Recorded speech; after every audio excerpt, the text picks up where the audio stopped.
नमस्कार, मैं हूं आशीष वर्मा। सीएनबीसी आवाज मोतीलाल ओसवाल स्टूडियोज में आप सबका स्वागत है।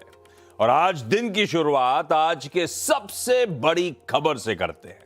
ईरान और अमेरिका के बीच 2 हफ्ते का सीज फायर हो गया है और इस बड़ी खबर पे बातचीत करने के लिए सुबह सुबह स्क्रीन्स पे मौजूद सीएनबीसी आवाज के मैनेजिंग एडिटर साहब, गुड मॉर्निंग आपको। अप फ्रंट मैंने कहा हेडलाइन सब बाद में, जैसा शो स्ट्रक्चर है सब करेंगे पहले, लेकिन इस बड़े डेवलपमेंट को समझ लिया जाए। ये जो रिलीफ आ रही है, 2 हफ्तों का सीज फायर, उसके बीच में निगोशिएशंस, इस रिलीफ को कैसे देखते हैं। और दूसरा, पिछले 3-4 ट्रेडिंग सेशन से आपने देखा होगा बढ़िया चाल चल रहा है भारतीय बाजार, और आज गिफ्ट निफ्टी कह रहा है दौड़ने की तैयारी दरअसल हम कर रहे हैं।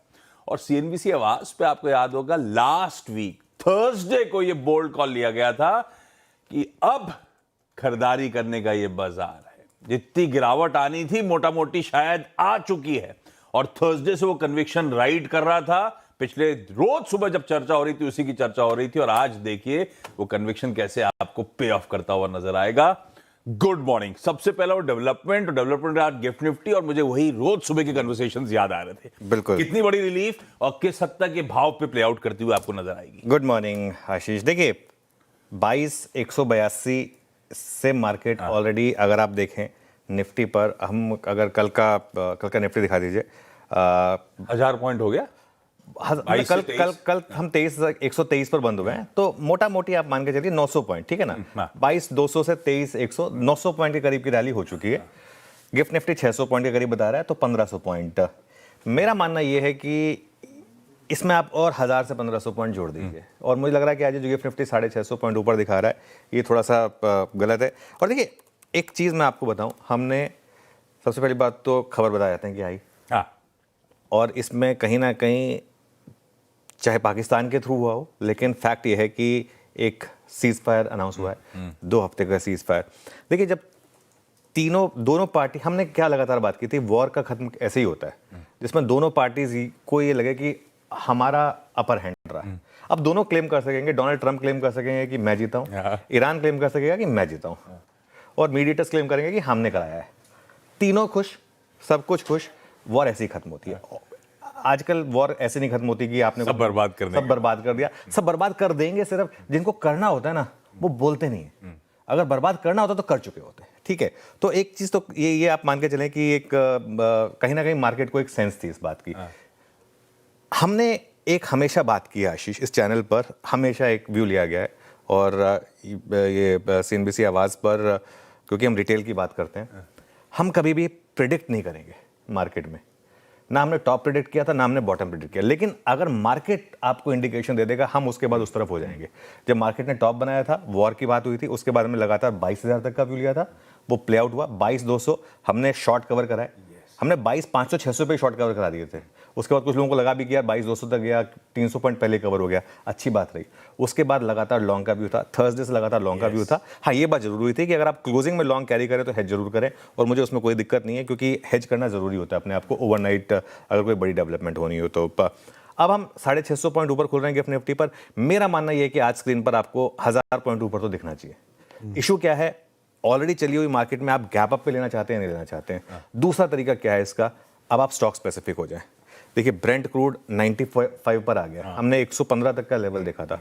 जो स्टॉक सिर्फ ब्रेंट क्रूड की वजह से गिरे हैं ना, ऑयल मार्केटिंग कंपनीज हो गई आपकी, आपके पिडिलाइट, एशियन पेंट टाइप के स्टॉक्स हो गए, आपके इंटरग्लोब टाइप के स्टॉक्स हो गए आपके, उन पर आप फोकस करें, और उनमें अब आप हर डिप पर बाय करें बेसिकली। ये अब यहाँ सर एक अप्रोच रहेगी।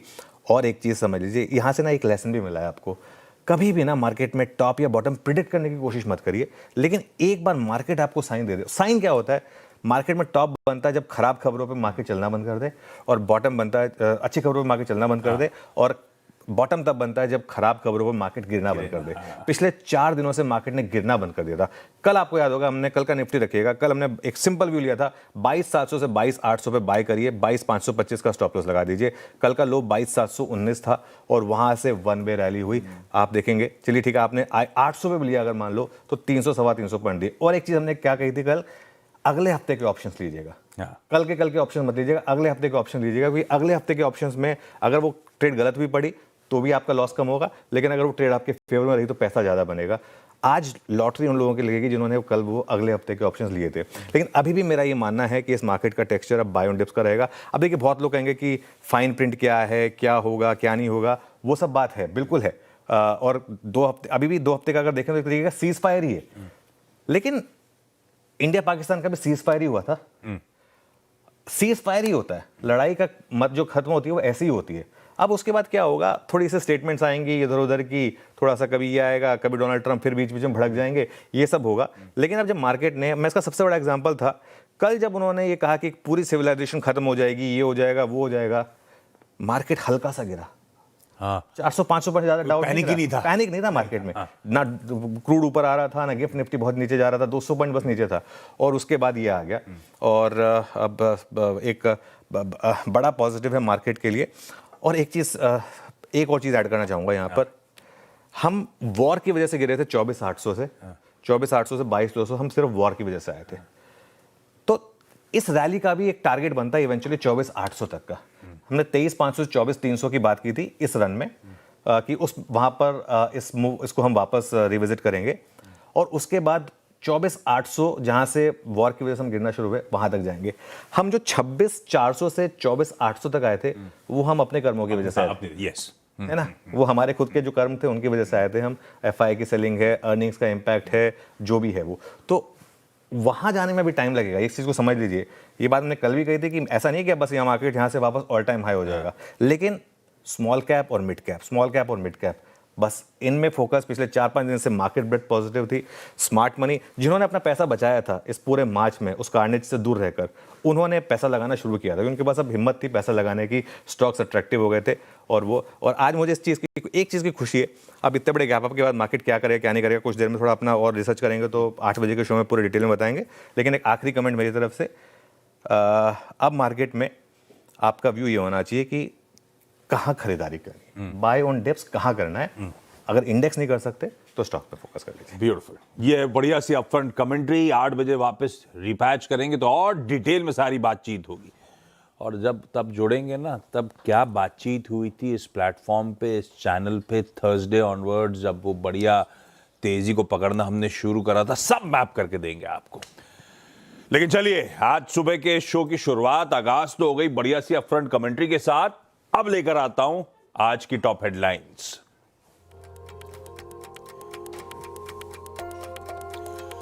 दुनिया भर के लिए शांति वाली सुबह। ईरान और अमेरिका के बीच 2 हफ्ते के लिए सीज फायर का ऐलान। ट्रंप बोले ईरान से विवादित मुद्दों पर बनी सहमति। ईरान ने कहा युद्ध विराम तक हॉर्मुज को खोलेंगे। 10 अप्रैल का इस्लामाबाद में अगले दौर की बातचीत होने की उम्मीद। सीज फायर से मार्केट ने ली चैन की सांस। दुनिया भर के बाजारों में जोरदार तेजी। गिफ्ट निफ्टी में 650 पॉइंट का उछाल। डाउ फ्यूचर्स में 900 पॉइंट से ज्यादा की मजबूती। एशियाई मार्केट्स में भी जोरदार खरीदारी। कल यूएस इंडिसेज में भी निचले स्तरों से दिखी थी शानदार रिकवरी। सीज फायर के ऐलान और हॉर्मुज खोलने के फैसले से क्रूड में 14% की बड़ी गिरावट। 95 के नीचे आया ब्रेंट का भाव। उधर सोने में 2% की तेजी। $4,800 के ऊपर आया कॉमेक्स गोल्ड। चांदी में 4% से ज्यादा का उछाल। उधर डॉलर इंडेक्स भी 99 के नीचे फिसला। वेस्ट एशिया में बदले हालात के बीच आज सुबह 10 बजे होगा आरबीआई मॉनेटरी पॉलिसी का ऐलान। सीएनबीसी आवाज एमपीसी के मुताबिक इस बार रेपो दरों में कोई बदलाव की उम्मीद नहीं, लेकिन कमेंट्री पर रहेगी बाजार की खास नजर। टाइटन ने चौथी तिमाही के पेश किए अच्छे कारोबारी अपडेट्स। कंपनी के कंज्यूमर कारोबार में देखी 46% की ग्रोथ। Q4 में कंपनी ने खोले 47 नए स्टोर्स। और life insurance corporation of India यानी LIC की बोनस शेयर जारी करने की तैयारी। 13 अप्रैल को बोर्ड बैठक में बोनस शेयर देने पर होगा विचार।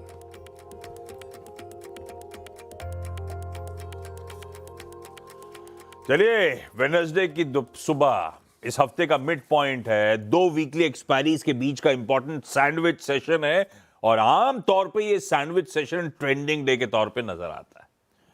2 इंपॉर्टेंट चीजें थी, एक डोमेस्टिक एक ग्लोबल। ग्लोबली वो ट्रम्प साहब की सीज फायर वाली डेडलाइन आज सुबह 5:30 बजे खत्म होनी थी। एक बड़ा बाइनरी इवेंट था कह लीजिए, उसका आउटकम तो नीचे फ्लैश हो ही रहा है, उस पर अभी बातचीत करूंगा। और दूसरा, हमारी एमपीसी की 3 दिवसीय बैठक आज सुबह खत्म होनी है और 10 बजे, यानी कि अब से क्या 3 घंटे भी नहीं बचे, आरबीआई अपनी क्रेडिट पॉलिसी का अनाउंसमेंट करेगा। हाँ, ब्याज दर में कोई छेड़छाड़ नहीं, हाँ इवन स्टैंड न्यूट्रल रहेगा, उसमें कोई बदलाव नहीं। कमेंट्री इंपॉर्टेंट थी, मेरे ख्याल से एमपीसी आज तीसरे दिन बैठ रहा होगा तो बड़े रिलीफ के साथ बैठ रहा होगा, और कमेंट्री भी शायद, अगर थोड़ा सा हॉकिश का टिल्ट, इन्फ्लेशन की कंसर्न्स होंगे तो मेरे ख्याल से वापस ग्रोथ को तवज्जो देने वाली बातें हो रही होंगी। अगर ऐसा हो रहा होगा तो कह लीजिएगा कमेंट्री डविश है। खैर, लाइए निफ्टी का परफॉर्मेंस स्क्रीन पे रखिएगा। 4 दिनों से बैक टू बैक मजबूती के साथ कामकाज हो रहा था। जैसे हमें कुछ देर पहले कह रहा था, चल रहे थे हम बढ़िया, आज दौड़ने की तैयारी कर रहे हैं। 700 पॉइंट गिफ्ट निफ्टी गैप के साथ शुरुआत करेगा। वो बाइनरी इवेंट जो था, ट्रम्प साहब की सीज फायर की डेडलाइन, दोनों तरफ का पलड़ा था और फाइनली वो सीज फायर 2 हफ्ते के लिए आता हुआ। क्या हुआ डेवलपमेंट्स? आज मतलब कल देर रात से कहानी शुरू हुई, नहीं, कल शाम से हुई थी, जब उन्होंने बड़ा गाज गिराने वाला मैसेज करा था। उसके बाद तो लोग पता नहीं कहां कहां पहुंच गए थे कि ये भी हो सकता है, वो भी हो सकता है। उसके बाद से सिलसिलेवार तरीके से हुआ क्या क्या, ये सीज फायर है क्या, इस सीज फायर के मायने क्या हैं, क्या पूरी तरह से वॉर थम गया है, क्या पूरी तरह से हॉर्मुज खुल गया है, जहाजों की आवाजाही होगी, सब कुछ हॉर्मुज से समझ लेते हैं। भाई साहब गुड मॉर्निंग, क्या हुआ रात में? गुड मॉर्निंग आशीष। बड़ी खबर तो आपने बताई दी है क्या है, और डोनाल्ड ट्रंप ने जो अपने ट्रूथ सोशल के पोस्ट पे लिखा, उसमें 2 चीज़ें गौर करने वाली है। पहली बात ये कि उन्होंने कहा कि 2 तरफा सीज फायर होगा, बशर्ते कि ईरान जो है स्ट्रेट ऑफ हॉर्मुज को त्वरित प्रभाव से खोले और जो है जहाज़ों की आवागमन जो है तुरंत शुरू हो जाए दोबारा। और उसी के जवाब में ईरान के विदेश मंत्री जो है अब्बास अरगची, उन्होंने भी ये जवाब दिया है कि अगर ईरान पर हमले रोके जाते हैं तो जवाबी कार्रवाई जो है उसे भी रोका जाएगा। टोटल सीज फायर की तरफ बढ़ रहे हैं एटलीस्ट 2 हफ्ते के लिए। 2 हफ्ते के लिए, और साथ ही साथ 2 हफ्तों तक, जब तक ये युद्ध विराम है, तब तक स्ट्रेट ऑफ हॉर्मुज से ईरान की जो आर्म्ड फोर्सेस है उनके कोऑर्डिनेशन के साथ साथ सारे जहाज जो है स्ट्रेट ऑफ हॉर्मुज से गुजर सकते हैं। कोऑर्डिनेशन के साथ, हाँ, मतलब ये टोल नाका बन गया है। उन्होंने शर्त रखी है कि it will be possible via coordination with Iran's armed forces and with due consideration of technical limitations. Check and balance रहेंगे, चेक एंड बैलेंस वो तो रहेंगे ही, क्योंकि पहले तो एक बात यह है कि ऐसा नहीं हो सकता कि जितने जहाज अटके हुए वो एक साथ ही सारे वहां से निकल जाए। पहले तो वो एक बात है, और दूसरी बात यह है कि अभी भी जो है एक अनिश्चितता बनी हुई है, क्योंकि वो डेविल इन द डिटेल जिसे कहते हैं, क्योंकि अब तक युद्ध विराम के टर्म्स एंड कंडीशंस क्या होंगे, कैसे होंगे, वो अब तक किसी को पता नहीं है। तो वो एक बात ध्यान में रखने वाली है। दोनों तरफ की बातें ये चल रही है। ईरान ने तो ईरान की जो IRGC है, उन्होंने, उनके जो प्रवक्ता है, उन्होंने तो एक्स पर ये लिख दिया है कि यूएस ने जो है ईरान की सभी 10 शर्तों को जो है कबूल कर लिया है, जिसमें उन्हें हर्जाना दिया जाए, सारे के सारे यूएस फोर्सेस को उन इलाकों से, यानी कि पूरे वेस्ट एशिया से विड्रॉ किया जाए, वगैरह वगैरह। लेकिन ईरान के मंत्रियों की तरफ से अब तक इस बारे में कोई ऑफिशियल बयान नहीं आया है। ये एक और बात ध्यान में रखने वाली है। इस सारे डेवलपमेंट्स की वजह से सबसे बड़ा इम्पैक्ट जो हुआ है वो तेल की कीमतों को हुआ है। कल तक, जब तक तेल की कीमतें $116-117 तक चल रही थी, WTI और ब्रेंट, WTI का जो प्रीमियम था ब्रेंट पर, वो ग्लोबल फाइनेंशियल क्राइसिस के बाद के सबसे ज़्यादा लेवल्स पर पहुंच गया था। अब जाकर के दोनों ब्रेंट और WTI में 14% की गिरावट आपको देखने मिल रही है। $95 के नीचे कामकाज हो रहा है। सारे रिस्क एसेट्स में तेज़ी है, डाउ फ्यूचर्स में तेज़ी है, एशिया के बाज़ारों में तेज़ी है, डॉलर में गिरावट देखने मिली है, और साथ ही साथ सोने और चांदी की कीमतों में आज तेज़ी देखने मिल रही है। तो अब जाकर के बाजार, शायद इस बात का अंदेशा बाजार को पहले भी था, क्योंकि जैसे अनुज भी कह रहे थे कि कल जब ट्रंप ने जो पहला अपना पोस्ट लिखा था कि सारा सिविलाइजेशन खत्म हो जाएगा, तब तो लोग पता नहीं क्या-क्या अटकलें लगाने लगे थे। और बाजार उस वक्त गिरे नहीं। कल यूएस के बाजार रेगुलर सेशन में भी निचले स्तरों से रिकवर होकर ही बंद हुए थे। S&P 500 और नैस्डैक तो हरे निशान में बंद हुए। डाउ थोड़ा सा नीचे बंद हुआ, एक वक्त पर 400 अंक ही नीचे था, ऐसा नहीं कि 1000 अंक गिर गया था। और आज सुबह भी डोनाल्ड ट्रंप की घोषणा से पहले ही फ्यूचर्स जो है वो लगभग 350-400 अंक ऊपर ही थे, और फिर जाकर के 10-15 मिनट के बाद जब फ्यूचर्स ने कामकाज करना शुरू किया, फिर जाकर के डोनाल्ड ट्रंप ने अपना, तो वहां पे SEC जांच वांच नहीं करता क्या? वहां पर तो इनसाइडर ट्रेडिंग लीगल है, तो अच्छा। तो वहां पर तो ये बात तो फिर फ्यूचर्स के शुरू होने के बाद जाकर के जो है घोषणा डोनाल्ड ट्रंप ने की। तो अब devil is in the detail. अब क्या डिटेल्स निकल कर आता है इस्लामाबाद में, अगर बातचीत होगी भी या नहीं, ये भी बात है। व्हाइट हाउस से अभी एक बयान ये आया है कि इन पर्सन कॉन्वर्सेशंस की बात और अगर मंजूरी जो है वो सिर्फ डोनाल्ड ट्रंप देंगे।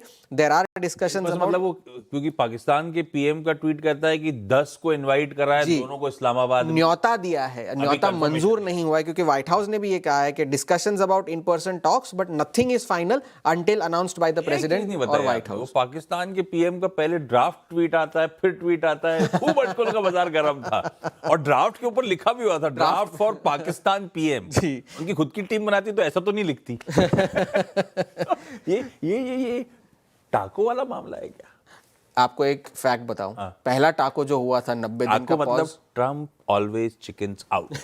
जो पहला टाको हुआ था 90 दिन का जो पॉज था रेसिप्रोकल टैरिफ्स पे, वो आज ही के दिन हुआ था, 7 अप्रैल को, 8 अप्रैल को 2025 में। तो हम बैक टू बिजनेस कह लीजिए, 2 हफ्ते बाद देखेंगे मामला क्या होता है। बिल्कुल ठीक। इस बीच देखते हैं, 2 हफ्ते का सीज फायर है, उस बीच हो सकता है एक्टिव निगोशिएशंस हो रही हो, देखते हैं कैसे चीजें प्रोग्रेस करेंगी। आज एंजॉय करिए, लाइए एशियन मार्केट स्क्रीन पे सब मजबूती के साथ कामकाज करते हुए, और सारे बाजार खुल गए। यूएस के कल का बाजार छोड़ दीजिए, यूएस के फ्यूचर्स पे ज्यादा तवज्जो दीजिए, और बढ़िया मजबूती के साथ, मेरे ख्याल से 2 से 3% मजबूती के साथ यूएस के फ्यूचर्स इस समय कामकाज करते हुए आपको नजर आएंगे। गिफ्ट निफ्टी तो कह ही रहा है, हम बढ़िया गैप के साथ शुरुआत करने वाले हैं, और इन सब का सबसे इंपॉर्टेंट निचोड़ हमारे लिए कच्चा तेल था। कल छोड़ के गए थे हम कच्चे तेल को $108-109 प्रति बैरल पे, वो 109 वाला 95 के नीचे ट्रेड कर रहा है। इस तरह से करेक्ट कर रहा है, उसने सब मूड सुधार दिया। खैर, ये है ग्लोबल समीकरण। पता नहीं आज बड़े गैप के बाद ट्रेडिंग के कितने मौके मिलेंगे, वो तो खैर देखा जाएगा। स्टॉक स्पेसिफिक जो मौके मिलने वो प्रकाशगाबा.com के प्रकाश गाबा सर जुड़ चुके हैं, उनसे बातचीत कर लूंगा। हाँ, ये जरूर है कि हम सब के पोर्टफोलियोज का प्रेशर आज ईज ऑफ जरूर हो रहा होगा। प्रकाश सर कह रहे थे सुबह 5:30 बजे से इंतजार कर रहे थे कि हम लाइव प्रोग्रामिंग करेंगे, और मैं बैठा हुआ हूं, आ जाना मेरे पास। इतनी जल्दी उठ गए थे हमारे लिए आप? क्या करूं, शाम को तो मैंने किसी दोस्तों को भेज दिया, बुलचुक मां, मुझे पता नहीं न्यूक्लियर बॉम्ब होगा कि नहीं होगा। आपको नहीं भेजा? मुझे नहीं भेजा आपने? अभी भेज देता हूं। निपटने से पहले सबसे वो क्षमा मांग ली जाए। अच्छा, पता नहीं क्या, ये तो फुसकी मामले बचपन में चलाते हैं, पटाखे चलाते हैं, पटाखे लगाते हो, फटक नहीं हुआ, फुसकी हो जाता था, ये फुसकी हो। अरे जो हुआ अच्छा ही हुआ। गाबा सर, आज के प्रिफर्ड, अब निफ्टी तो देखेंगे गैप के बाद कैसा बिहेव कर रहा होगा, किस गैप के साथ खुल रहे होंगे। स्टॉक्स जहां पे कन्विक्शन राइड कर रहा हो? मेरा ध्यान आईटी पे है। गुड मॉर्निंग टू यू सभी पैनलिस्ट को, गुड मॉर्निंग। जिसमें जो आईटी में जो बेस बना है स्टॉक में, ब्यूटीफुल बेस बना है, रिवर्सल पैटर्न बना हुआ है। अब ट्रेड कर रहा है 1440 के आसपास। मेरे ख्याल से एचसीएल टेक को 1470 से हायर जोन देखेंगे, 1500 भी देखेंगे आते दिनों में, लेकिन 1470 एक ट्रेडिंग टारगेट है। स्टॉप होगा 1417। तो मेरे ख्याल से यस 1434 का स्टॉप रहेगा, सॉरी 1434। स्टॉक जो वीक नजर आता है वो है जुबिलेंट फूड। अब शॉर्ट करना चाहिए, मार्केट गैप नहीं होगा तो नहीं होगा, लेकिन हमारे जो लेवल है 1400 पॉसिबल है लोअर लेवल पर, उसके आसपास खुलता है तो छोड़ दीजिएगा। अगर गैप अप थोड़ा ज्यादा होता है तो वो भी छोड़ देगा। स्टॉप लगेगा 1417 का, तो 1417 के आसपास मिले तो शॉर्ट करना, मना नहीं करना है। जुबिलेंट फूड ये 14 की कुछ गलत बोल रहे हो। जुबिलेंट फूडवर्क्स तो 400 सवा, वो तो एडजस्ट हो चुका है ना, बहुत पुराना। सॉरी जमाने में होता था 4 डिजिट वाला स्टॉक। गलती हो गई, इट इज 417 और 400। आज दिन है कि नहीं पता नहीं, लेकिन जुबिलेंट फूड अपने आप में वीक है और इवेंचुअली दबाव और गहरा रहा होगा स्टॉक का, ये समझ लीजिए। और एचसीएल टेक में मजबूती के साथ कामकाज। असल में क्या है कि डर ऐसा लग गया था सिविलाइजेशन खत्म करने के मूड में, तो हम सब बहराए हुए हैं, तो फिर लेवल्स क्या इंपॉर्टेंट है, तो गावस्कर थोड़ा कंफ्यूज हो गए। जुबिलेंट फूडवर्क्स बेचना है, HCL टेक खरीदना है, पर देखिएगा गैप कितना आ रहा है, उसके बाद समीकरण बैठ कैसे नहीं, ये आपको देखना पड़ेगा। गावस्कर होंगे 8 बजे के पैनल पे, ज्यादा एक्शन इन स्टॉक्स में आ रहा होगा तो गावस्कर से रिविजिट भी कर लेंगे हम लोग। गावस्कर थैंक यू सुबह में जुड़ने के लिए। क्विकली कंचन के पास आज के सारे इंपॉर्टेंट स्टॉक्स इन न्यूज के लिए। कंचन, वेस्ट एशिया वाले, कच्चे तेल वाले तो सब फोकस में है ही है, मतलब कौन कौन से? लास्ट इन टूब्रो से लेके इंटरग्लोब से लेकर वो oil marketing companies, ONGC upstream वाले सब फोकस में आएंगे, इवन पेंट स्टेयर्स फोकस में आएंगे। लेकिन खबरों वाले कौन कौन से हैं? जी, Q4 के अपडेट आए हैं तो सबसे पहले आपको फोकस में रखना होगा टाइटन। यहाँ पे अच्छे अपडेट हमें Q4 के देखने को मिले हैं। ज्वेलरी सेगमेंट में 46% की जो बढ़त है वो देखी गई है। वहीं कंपनी ने 47 नए स्टोर्स भी जोड़े हैं। फीनिक्स मिल का भी Q4 का अपडेट आया, जहाँ पे कंपनी बोल रही रिटेल कंजप्शन 31% बढ़ा है। वहीं अगर ग्रॉस रेसिडेंशियल सेल्स देखी जाए तो वहाँ पे भी 113% की जो बढ़त है देखने को मिली है। इसके साथ ही साथ इन्फोसिस आपको फोकस में रखना है। हार्नेस के साथ कंपनी ने सॉफ्टवेयर डिलीवरी ट्रांसफॉर्मेशन के लिए जो अग्रीमेंट है उसको साइन कर लिया है। Aurobindo pharma, because US FDA से जो इनकी ब्लड शुगर को कंट्रोल करने वाली दवा होती है उसके लिए मंजूरी मिल गई है। और साथ ही साथ बायोकॉन भी फोकस में रखना चाहिए, बिकॉज US में बोसाया और अकल्जो दवा का जो कंपनी है उसने लॉन्च कर दिया। और इसके अलावा जितनी भी ऑयल मार्केटिंग कंपनीज है उससे रिलेटेड कंपनीज है वो तो फोकस में होनी चाहिए। अरे बहुत सारी हैं, वो जितनी जो पेन में आई थी सब फोकस में आएंगी। आज रिलीफ वहीं देखने को सबसे ज्यादा मिलने वाला है आपको। आएंगे जब टॉप 20 डिस्कशन करेंगे तो ये सब स्टॉक्स फीचर हो ही रहेंगे उसमें। वीरू के पास चला जाए भाई। इस गैप के बाद पता नहीं किस तरह के समीकरण बैठ रहे होंगे, लेकिन फिर भी क्या की लेवल्स हैं जो वॉच आउट करने हैं, क्या की थ्रेशोल्ड हैं जो पार हो गए तो कन्विक्शन और बढ़ेगा इस बाजार को लेकर। गुड मॉर्निंग भाई साहब। गुड मॉर्निंग आशीष। देखिए आशीष, ये सीजफायर नहीं भी होता, सर्कमस्टेंसेस नॉर्मल भी होते, कोई अप्रिय घटना नहीं होती ना, तो बाजार जिस आंकड़े पे फोकस कर रहा था मेरे ख्याल से कल, वो था करीब करीब 23,400 23,500, वो था 20 डेमा की ट्रेजेक्ट्री, वो था 23,500 की कॉलाइटस, जो कि कल के स्टैट्स के मुताबिक एक बेहतरीन एक्सपायरी के बाद अलाइंड थे। आशीष, ये गैप अप इतना सब्सटेंशियल है, मैं ये कहूँ कि एकदम से चेस करना शुरू कर दो बहुत मुश्किल होगा, बट एक लेवल है 23,800, 23,800 2400 वो पैच है जिसके बाद थोड़ी सी टर्बुलेंस आएगी। मैं कैसे अप्रोच करूंगा? मान लीजिए मेरे पास कल कोई पोजीशन नहीं है, मैं न्यूट्रल किया। देखिए आशीष, एक इवेंट भी है, बाजार खुलने के बाद एक पॉलिसी भी है। इस स्ट्राइक पर खुलने के बाद, आई मीन 23,800 23,850 900 की ट्रेजेक्टरी में खुलने के बाद अगर थोड़ा सा बाजार रिट्रेस हो, तब मेरे ख्याल से अपना थोड़ा सा अगर आप देखें तो दाव खेलना चाहिए। 23,500 23,600 के ऊपर का कोई भी डिप आशीष, मैं उसको शायद ग्रैब करने की कोशिश करूंगा।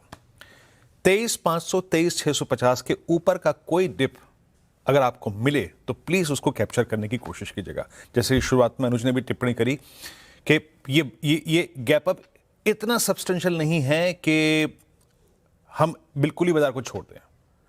मेरे ख्याल से थोड़ा सा टर्बुलेंस आएगी 23,850 के आसपास, 23,900 के आसपास, बट एनी डिप अबव 23,650 उसको हम बाय करेंगे आशीष। टर्बुलेंस का जोन है 24,000, बट एक बार वो कट गया ना आशीष तो 24,500 के पोटेंशियल है। तो मैं निफ्टी को ऐसे देख रहा हूं। और एक और बड़ी बात यह है कि एफआईज आशीष अभी भी 2,59,000 कॉन्ट्रैक्ट शॉर्ट होल्ड करते हैं।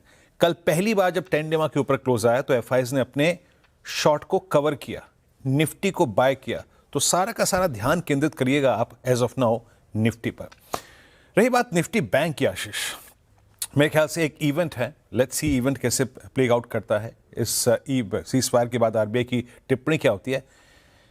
53,500 के ऊपर, 53,500 53,400 के ऊपर अगर ये आपको एक मौका दे, मेरे ख्याल से फ्रेंकली स्पीकिंग 53,200 के ऊपर अगर एक मौका दे एंट्री का, तो कैप्चर करके देखिएगा। बट आशीष, टेक्निकली अब निफ्टी के लिए और निफ्टी बैंक के लिए 10 डेमा की ट्रेजेक्टरी के ऊपर 2050 के दरवाजे खुले हुए हैं। मेरे ख्याल से जब ओपनिंग हो जाएगी एक बार उसको फिर समराइज करेंगे। बट फॉर मी 23,650 के ऊपर का एनी डिप ऑन निफ्टी उसको कंसिडर करना चाहिए to buy dip Ashish. Perfect. Quickly break के उस पार केडिया एडवाइजरी के अजय केडिया साहब से आज की बढ़िया सी कमोडिटी पिक्स लेंगे। आप सबका स्वागत है। तवर आपकी सेकंड प्लेट लेकर आइएगा। बॉन्ड यील्ड्स कुछ कूल ऑफ हुए, डॉलर इंडेक्स कहां 100.5, अब वो 99 पे आके ठंडा पड़ा है। सोना चांदी इंच अप करें, कॉपर इंच अप कर रहा है अक्रॉस एसेट। भाई डेवलपमेंट इतना बड़ा है, तो अक्रॉस एसेट क्लासेस एक बढ़िया सा रिएक्शन आपकी स्क्रीन पे। पर कमाई अब यहां से कैसे होगी, केडिया सर बताएंगे। Kedia sir, good morning. Very good morning Ashish ji. Generally हम देखते हैं कि इक्विटी और कमोडिटी दोनों इनवर्सली कोरिलेटेड रहता है, बट डोनाल्ड ट्रंप के सामने हम दोनों साथ साथ को चलते हुए देखे। जिस ढंग से आज इक्विटी में गैप अप है, सोने चांदी में भी गैप अप दिखाई दे रहा है, जहां पे गोल्ड इंटरनेशनल में 4900 तक जाने की तैयारी कर रहा है। डोमेस्टिक मार्केट पे भी लगता है आज गैप अप ओपनिंग ही कंटिन्यू करेगा, जहां पे 1,54,000 तक सोना जाता हुआ दिखाई दे रहा है। इंटरनेशनल में करीबन 4900 तक टच कर सकता है। वहीं अगर चांदी की बात करें, काफी वनरेबल थी, $70 तोड़ेगी या नहीं तोड़ेगी, बट अब रिवर्ट होता हुआ दिखाई दे रहा है, जो $80 के करीब जाने की चेष्टा करेगी, जहां पे डोमेस्टिक मार्केट पे मुझे लगता है कि चांदी के अंदर भी करीबन 2,40,000 तक के लेवल देखने मिल जाएंगे। लीजिए भाई साहब, ये बढ़िया से ट्रेडिंग आइडियाज आपकी स्क्रीन पर आते हुए चांदी और सोना दोनों में खरीदारी करने का मन बनाई। इन्होंने भी काफी दर्द झेला है ईरान क्राइसिस के बीच, डॉलर की मजबूती के बीच। Kedia sir, thank you so much. Quickly आज का इवेंट्स कैलेंडर भाई, सबसे इंपॉर्टेंट अब एक इवेंट तो हो गया, वो सीजफायर वाली बात सामने आ गई। दूसरा इंपॉर्टेंट इवेंट वेट कर रहे हैं हम लोग, 10 बजे आरबीआई की क्रेडिट पॉलिसी का अनाउंसमेंट होना है।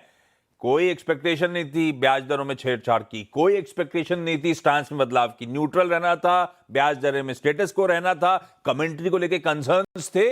मेरे ख्याल से आज सुबह के अपडेट के बाद कमेंट्री को लेकर भी थोड़ा सा ईज्ड प्रेशर नजर आएगा। होपिंग बढ़िया सी डविश कमेंट्री आए तो बाजार को अच्छा ही लगेगा। दूसरी इंपॉर्टेंट चीज, आज शाम को रात के में 11:30 बजे यूएस की पिछली बैठक जो हुई थी एफओएमसी की मीट, उसके मिनट्स आ रहे होंगे। बॉश की बोर्ड मीट है प्रेफरेंशियल शेयर जारी करने पर। एक्स डिविडेंड वरुण बेवरेजेस है, लेकिन वो मीनिंगफुल नहीं है, फिर भी भाव रख देता हूं, 50 पैसे का एडजस्टमेंट है। हमारे साथ साथ न्यूजीलैंड का ब्याज दरों का फैसला आना था, ईसीबी की नॉन मॉनेटरी पॉलिसी मीटिंग है, यूएस की क्रूड ऑयल इन्वेंट्री सामने आनी है, कच्चे तेल के सरदर्द के बीच में, गैस के सरदर्द के बीच में यूरोपियन यूनियन के ऑयल कोऑर्डिनेशन ग्रुप की आज और कल बैठक थी। बैठक तो हो रही होगी, लेकिन प्रेशर ईज ऑफ हो गया है। एयर इंडिया ने अनाउंस कर रखा था आज से फ्यूल सरचार्ज डोमेस्टिक और इंटरनेशनल फ्लाइट्स पे लगाएंगे एनर्जी क्राइसिस के चलते। इंटरग्लोब ने लगा रखा था। अब प्रेशर ईज ऑफ होगा तो आई एम होपिंग लोग रोल बैक ही भी करें जल्दी से जल्दी। बिहार के सीएम नीतीश कुमार साहब शायद हो सकता है लास्ट कैबिनेट बैठक आज चेयर कर रहे हैं, उसके बाद शायद राज्यसभा नॉमिनेशन की तैयारी हो रही हो। लॉन्गेस्ट सर्विंग सीएम बिहार के। मुंबई और महाराष्ट्र वाले और खासतौर मुंबई वाले ध्यान रखिएगा, ऑटो ड्राइवर्स हो सकता है आज एक प्रोटेस्ट मोर्चा पे हैं, ऑटोज अवेलेबल ना हो ऑफिस जब आप जा रहे हो। दरअसल न्यू वेलफेयर बोर्ड की फीस के अगेंस्ट में प्रोटेस्ट करने जा रहे हैं। ये अब तक कल रात तक तो अपडेट ये था, वो प्रोटेस्ट टल गया तो बात अलग है, लेकिन ध्यान रखिएगा जरा ऑफिस जाते जाते। गिफ्ट निफ्टी के बढ़िया से संकेतों के साथ छोड़े जा रहा हूं। बढ़िया गैप के साथ बदले एनवायरनमेंट में हम लोग शुरुआत करने की कर रहे हैं तैयारी। ऐसे में स्टॉक्स कौन कौन से फोकस में रखते हैं, उनका एक क्विक टेक ले आएंगे ब्रेक के उस पार टॉप 20 में। नमस्कार।